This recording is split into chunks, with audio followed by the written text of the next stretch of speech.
Hello friends, বৃষ্টির দিনে খিচুড়ি খেতে কার না ভালো লাগে। তো আজকে খিচুড়ি খাবার জন্য নিয়ে আসলাম মুসুর ডাল এবং মুগের ডাল। এগুলো ভেজে নিলাম। তারপর এখানে আলু কেটে নিলাম কয়েকটা। তারপরে আছে এখানে কলা এবং পেঁপে, ভালো করে পরিষ্কার করে নিলাম ধুয়ে। আর রয়েছে মিষ্টি কুমড়া। মিষ্টি কুমড়া দিলে অবশ্যই খিচুড়িতে অনেক অনেক টেস্টি হয়। সবজি খিচুড়ি যেহেতু এটা। আর এটা রয়েছে বুটের ডাল সেদ্ধ করে নিলাম। এগুলো ভালো করে ফুটিয়ে নিতে হবে একটু সেদ্ধ করে, যেহেতু আজকে আমরা সবজি খিচুড়ি খাবো তাই এটাকে ভালো করে সবকিছু ধুয়ে টুয়ে নিলাম। এগুলি হচ্ছে চাল। চুলায় পাতিলের মধ্যে পানি দিয়ে গরম করে নিলাম। আগুন জ্বালিয়ে দেবো এবার। গরম পানির মধ্যে সিদ্ধ করে রাখা বুটের ডাল দিয়ে দিলাম।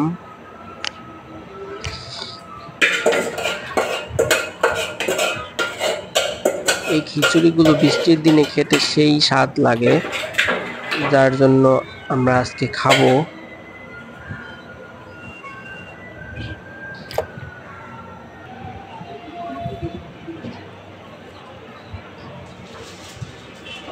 এবারে দিয়ে দেব অন্যান্য ডালগুলো, মসুর ডাল এবং মুগের ডালগুলো।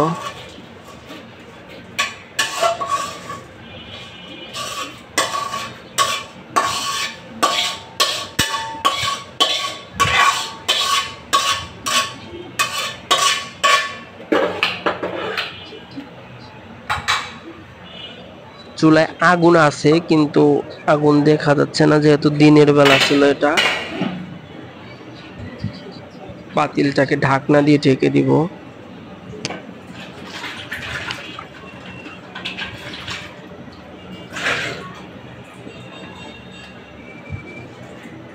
এখানে আমি কিছু দারচিনি, এলাচ ভালো করে ধুয়ে নিলাম।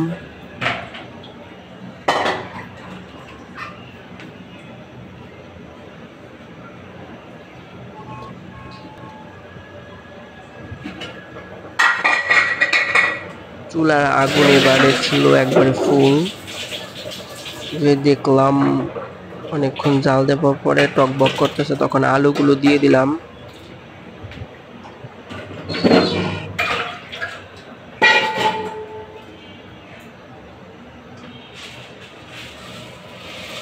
এবার এর মধ্যে চাল দিয়ে দিলাম।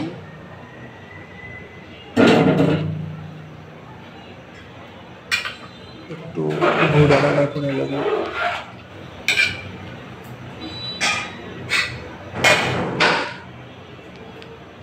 ঢাকনা দিয়ে ঢেকে দেবো।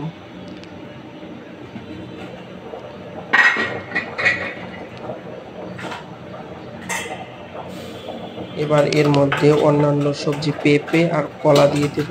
যেহেতু এগুলো খুব তাড়াতাড়ি সেদ্ধ হয়ে যাবে তাই একটু পরে পরেই দেবো এগুলো। যেগুলো সেদ্ধ হতে একটু দেরি লাগবে সেগুলো আগে দিয়ে দিলাম।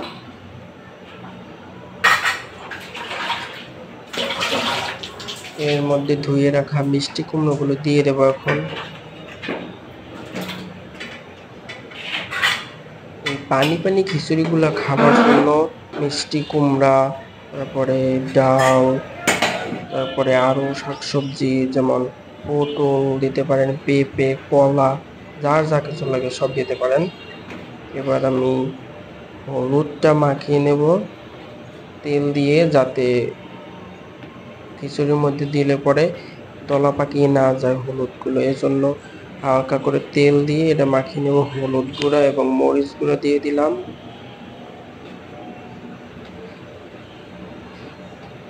পরিমাণ মতো, যার যতটুকু লাগে স্বাদ মতো দিয়ে দেবেন। তেল দিয়ে দিলাম, সরিষার তেল।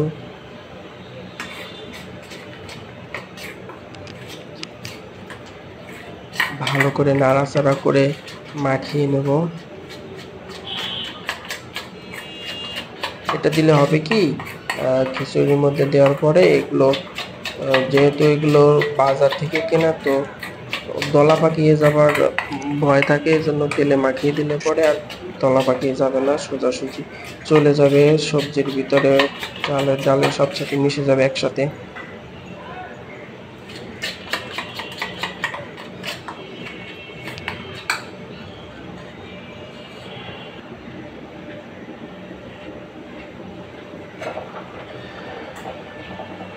ঢাকনাটা খুলে দেখেন টকবক করতেছে পানিগুলো, তো নাড়াচাড়া করে নিলাম। যখন দেখবো আমরা যে চাল তারপরে ডাল সবকিছু মোটামুটি সিদ্ধ হয়ে গেছে, তখনই হলুদটা দিতে হবে, হলুদ মরিচ। না হলে তারপরে আগে আগে দিয়ে দিলে তখন সিদ্ধ হতে টাইম লাগবে। ডাল চালের জন্য একটু সিদ্ধ হওয়ার পরে দিলে ভালো হয়।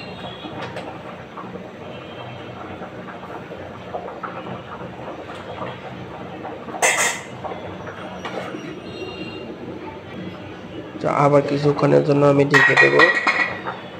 মোটামুটি খিচুড়ি রান্নার জন্য আপনাকে 40 থেকে 45 মিনিট টাইম লাগবে। লবণ দিয়ে দেবো। ইসরে লবণটা আগেই দেওয়া তো ভুল হয়ে গেছে।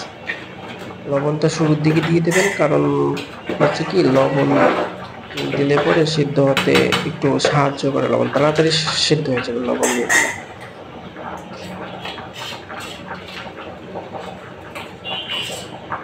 এবার আমি হলুদ গুলে রাখাটা দিয়ে দিলাম, নাড়াচাড়া করে মিশিয়ে দেবো।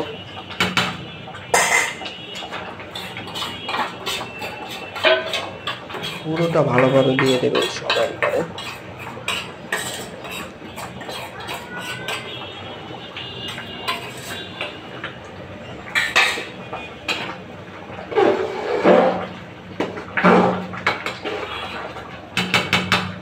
নাড়াচাড়া করে দিব সবটা, যাতে সব জায়গায় ভালোভাবে মিক্সার হয়ে যায়।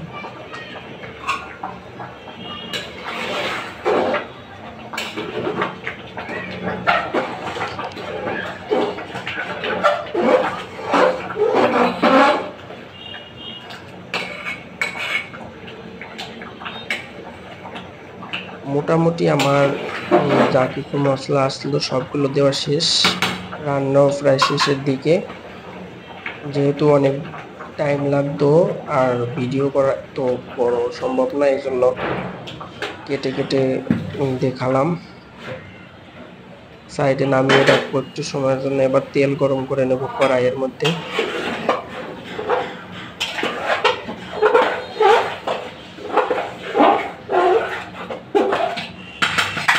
নিচে লেগে যাওয়ার ভয় থাকে যখন হয়ে যায় খিচুড়িটা একটু ঘন ঘন, তখন লেগে যাওয়ার ভয় থাকে, এই জন্য একটু বারবার নাড়াচাড়া দিয়ে নিতে হবে।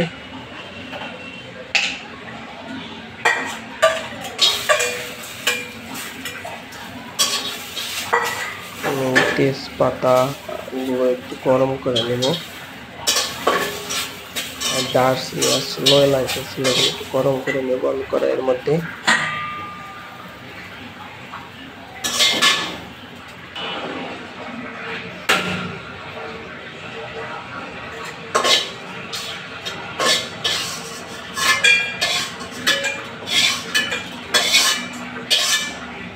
নামিয়ে রাখবো, এটা একটু হালকা হালকা করে ভেজে নেবো, বেশি না।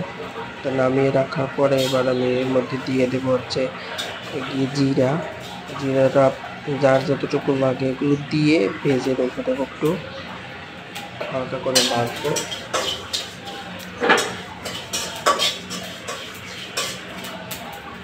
এই সময় চুলার আঁচ একবারে হালকা করে রাখবেন, যাতে মশলাগুলো পুড়ে না যায়।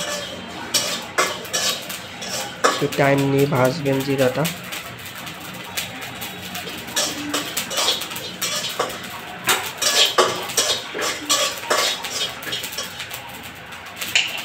জিরা ভাজাটা হয়ে গেছে প্রায় আমার, এটাকে নামিয়ে সাইডে রেখে দেবো।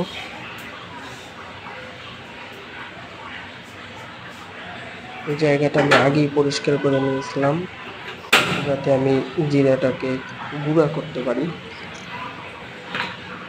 এটাকে আমরা আস্তে আস্তে দিব না, গুঁড়া করে দিব। কড়াইয়ে তেল দিয়ে দিলাম,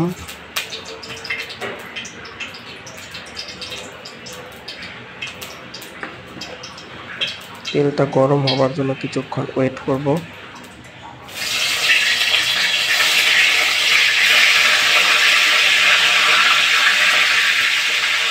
দুটো শুকনো মরিচ দিয়ে দিলাম কড়াইয়ের মধ্যে।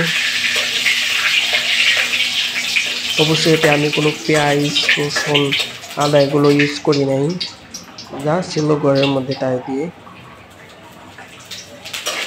মরিচটা একটু ভেজে নিয়ে দুইটা আস্তা জিরে দিয়ে দিব, অল্প, খুবই সামান্য, যেহেতু আমরা গুঁড়া করার জন্য জিরা আগে ভেজে রেখে দিয়েছি, তাই খুব সামান্য পরিমাণে দিব।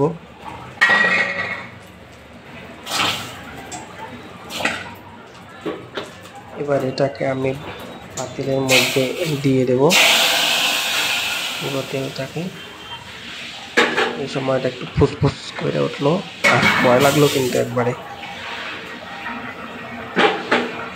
কড়াই কই রাখি আরে সারা জায়গাও নাই কড়াই রাখার জন্য। এবার আবার পাতিল দিয়ে চুলা ধরিয়ে দেবো কিছুক্ষণ জাল দেওয়ার জন্য। নিয়ে গেছে তেলটা সব জায়গা ভালো করে মিক্সচার করে দেব।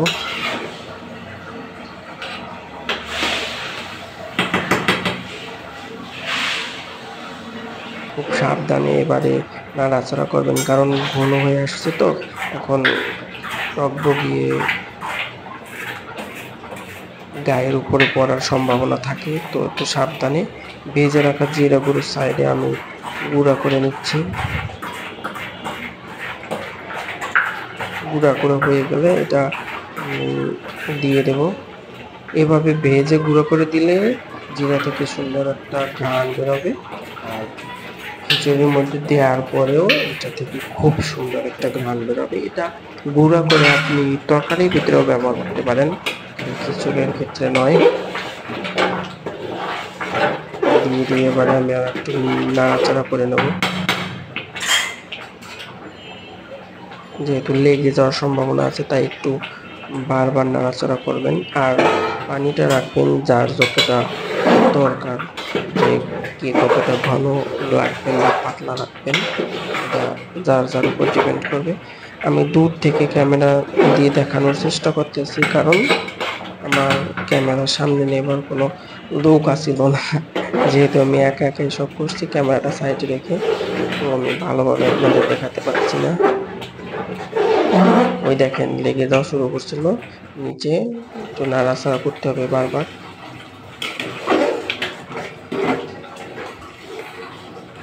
তো এই দেখেন ফাইনালি আমার খিচুড়ির লুক। বেশি পাতলাও না বেশি ঘনও না, এভাবে নামিয়ে রাখবেন। যে টকবক করতেছে।